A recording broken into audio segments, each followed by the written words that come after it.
लिखना रहेगा उनको, कुछ स्पेस छोड़ दे नीचे और कोशिश करें हर प्रश्न को अटेम्प्ट करने के लिए। भले कोई आंसर 2 लाइन 4 लाइन लिख के छोड़ दे, लेकिन कोशिश करें सभी प्रश्न को अटेम्प्ट करने के लिए। कई बार यह भी होता है कि लाख कोशिशों के बावजूद पर्चा बिगड़ जाता है। ऐसे में हताश होकर बैठने की बजाय शेष बचे विषयों पर ध्यान केंद्रित करने की जरूरत होती है। हालांकि यह आसान तो नहीं है, मगर इस प्रयास से हालात बेहतर हो सकते हैं। वैसे बच्चों को सबसे पहला लाइन में यही बोलूंगा कि बेटा, examination is not the end of life. परीक्षा जीवन का अंत नहीं है। जीवन एक अमृत है और एजुकेशन, पढ़ाई लिखाई एक हिस्सा है जीवन का। आज नहीं पढ़ाई हो पाया, कल पढ़ाई हो जाएगा। आज नहीं पास हो पाया, अगले साल पास हो जाएगा। थॉमस अल्वा एडिसन 2999 बार अपने एक्सपेरिमेंट में फेल हुए थे। 3000वां बार में उनका एक्सपेरिमेंट का 3000वां बार में उनका एक्सपेरिमेंट सक्सेसफुल हुआ था। कोई भी ऐसा साइंटिस्ट नहीं है जो एक बार रिसर्च करके निकाल दिए थ्योरी। जब बच्चों के पर्चे बिगड़ जाएं, तो वे हताश और परेशान हो सकते हैं। ऐसे में उन्हें डांटने डपटने से परिस्थितियां और बिगड़ सकती है। लिहाजा शिक्षकों और अभिभावकों द्वारा भी ऐसे मौके पर संयम से बर्ताव करने की आवश्यकता है। पेरेंट्स का, टीचर्स का, वेल विशर्स का यही भूमिका होना चाहिए कि बच्चे को समझाया जाए, बेटा जो पेपर चला गया उसके बारे में मत सोचो, कुछ नहीं कर पाएगा। अभी जो आने वाला पेपर है उसके बारे में सोचो और तू पास हो जाएगा। तुम जितने भी लिखे हो उतने में पास हो जाओगे। पॉजिटिव कॉन्फिडेंस देना चाहिए, पॉजिटिव रीइंफोर्समेंट देना चाहिए। अक्सर देखा गया है कि परीक्षा से काफी पहले से ही बच्चों को मनोरंजक साधनों से दूर कर दिया जाता है। घर पर टीवी देखने पर पाबंदी लगा दी जाती है, तो वहीं बाहर घूमने, मोबाइल इस्तेमाल और दोस्तों के साथ गपशप पर भी अंकुश लगा दिया जाता है। लेकिन जानकार मानते हैं कि इन सब प्रयासों का विपरीत प्रभाव भी पड़ता है। चूंकि इंसानी मेमोरी कोड में लगातार 30 से 45 मिनट तक ही भी कोई विषय का ज्ञान अंकित होता है, जिसके बाद के सारे प्रयास निरर्थक होते हैं। लिहाजा पढ़ाई के बीच अंतराल और सीमित मनोरंजक साधनों का इस्तेमाल भी लाभदायक हो सकता है। ये बिल्कुल गलत है। परीक्षा से पहले सारा एंटरटेनमेंट बंद कर देना बिल्कुल गलत है। क्योंकि देखिए होता क्या है कि हमारे जो मेमोरी कोड बनता है, मेमोरी कोड ज्यादा से ज्यादा 30 से 45 मिनट का समय का ड्यूरेशन को कोडिंग करता है। इसीलिए हर स्कूल, हर कॉलेज में एक क्लास 45 मिनट का रहता है। उसका कारण यह है कि एक बार जो बच्चा पढ़ता है 30 से 45 मिनट जब बच्चा पढ़ लेता है, उसके बाद मेमोरी कोड में कोडिंग नहीं होता है। उसके बाद फिर 5 मिनट 10 मिनट गैप देके पढ़ते हैं बच्चे। तो बच्चे पढ़े, हाँ, ऐसा नहीं है कि कल एग्जाम है आज पिक्चर देखने जाना है। बहुत बच्चे ऐसा करते हैं कि कल एग्जाम है तो आज पिक्चर देखने चल देते हैं। हो सकता है उन बच्चों का प्रिपरेशन बहुत अच्छा होगा, रिलैक्सेशन के लिए जाते होंगे पिक्चर देखने या घूमने। लेकिन मेरे हिसाब से परीक्षा से पहले बहुत ज्यादा घूमना फिरना नहीं करना चाहिए। रिलैक्सेशन जरूरी है। आप घूमो, थोड़ा सा खेलो, थोड़ा सा एक्सरसाइज करो, योगा करो। ईश्वर ने हाथ की 5 उंगलियों का आकार एक जैसा नहीं बनाया, तो फिर क्यों हम खींचकर सब उंगलियों को एक जैसी लंबाई देना चाहते हैं? क्या ऐसे में हाथ का संतुलन सही होगा? इसी तरह समाज भी विविधताओं से ही निर्मित होता है।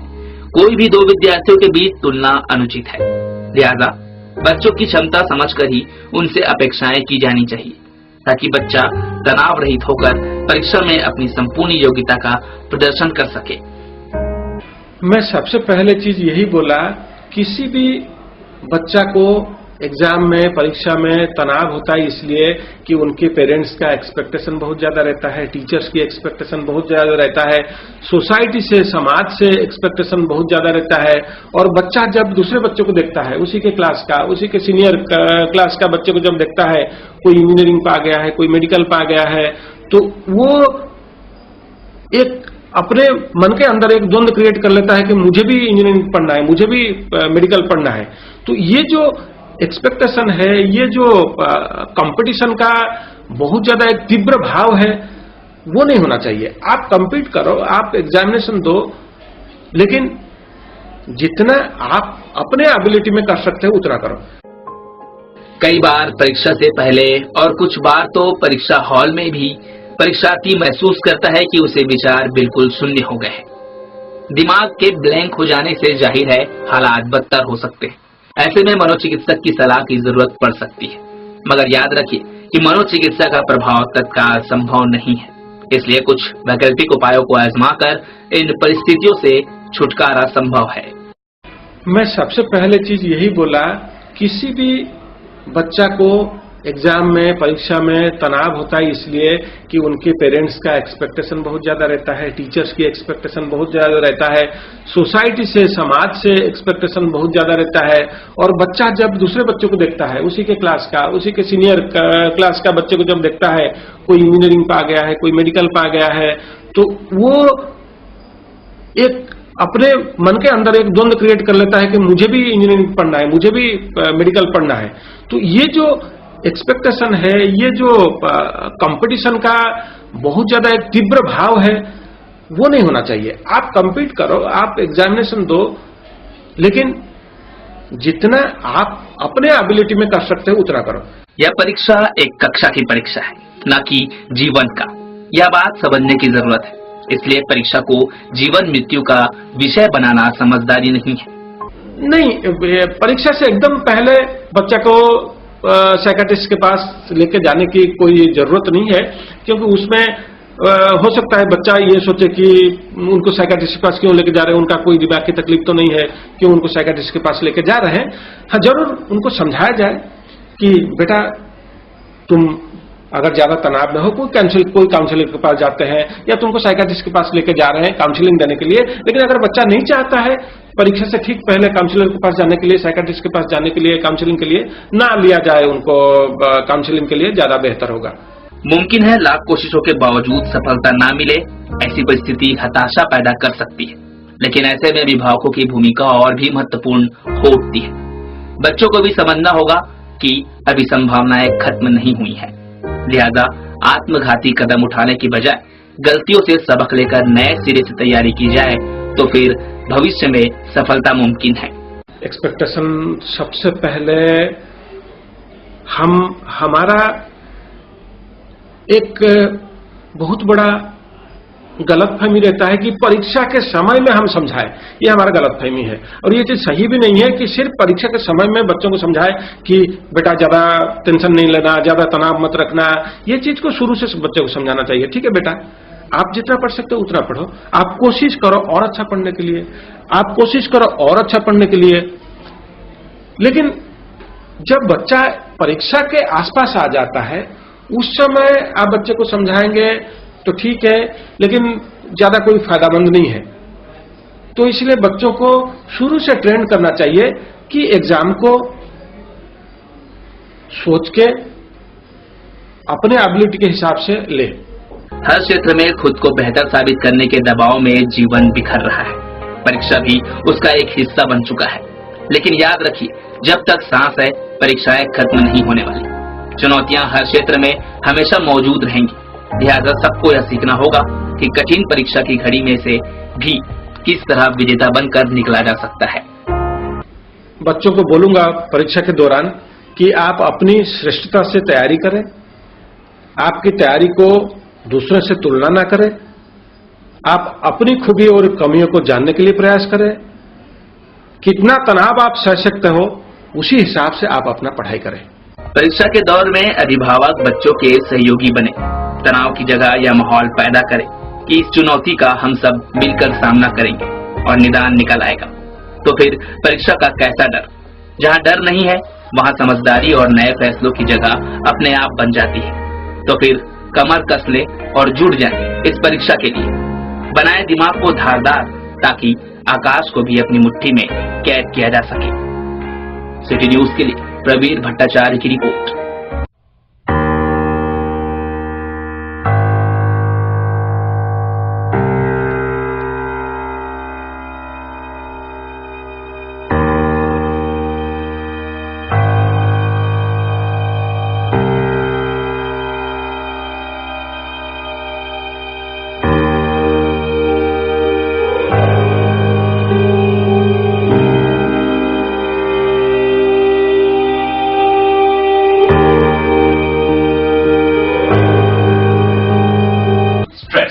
4 दिन रह गए एग्जाम्स को, डर लग रहा है, सिलेबस बचा हुआ है, तैयारी हुई नहीं है, पैनिक हो रहा है। जब ऑलरेडी टाइम कम है तो फिर आपके लिए उस वक्त एक एक मिनट जरूरी है।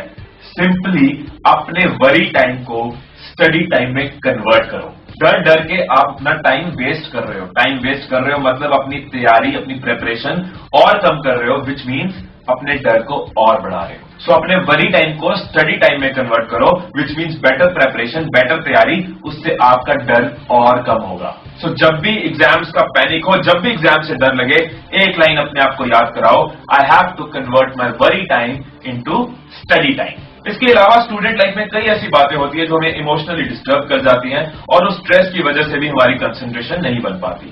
फॉर एग्जांपल पेरेंट्स से कोई आर्ग्यूमेंट हो गया, किसी फ्रेंड से कोई झगड़ा हो गया, रिलेशंस में कोई प्रॉब्लम हो गई या किसी चीज पे गुस्सा आ रहा है, उस वजह से भी हमारा ध्यान बार बार डिस्ट्रैक्ट होता है और हम कंसंट्रेट नहीं कर पाते। कोशिश करो कि इन प्रॉब्लम्स को आप लिंगर ऑन न करो, इनको सॉल्व करो, इनको डिस्कस करो, अपने फायदे के लिए अपने आप को खुश रखो।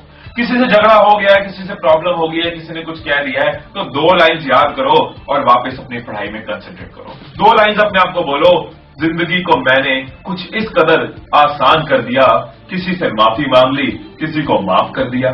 सो अपने आप को लाइट रखो, स्ट्रेस फ्री रखो, खुश रखो, अपने मुंह पे एक स्माइल रखो, आपकी कंसंट्रेशन में फर्क पड़ेगा।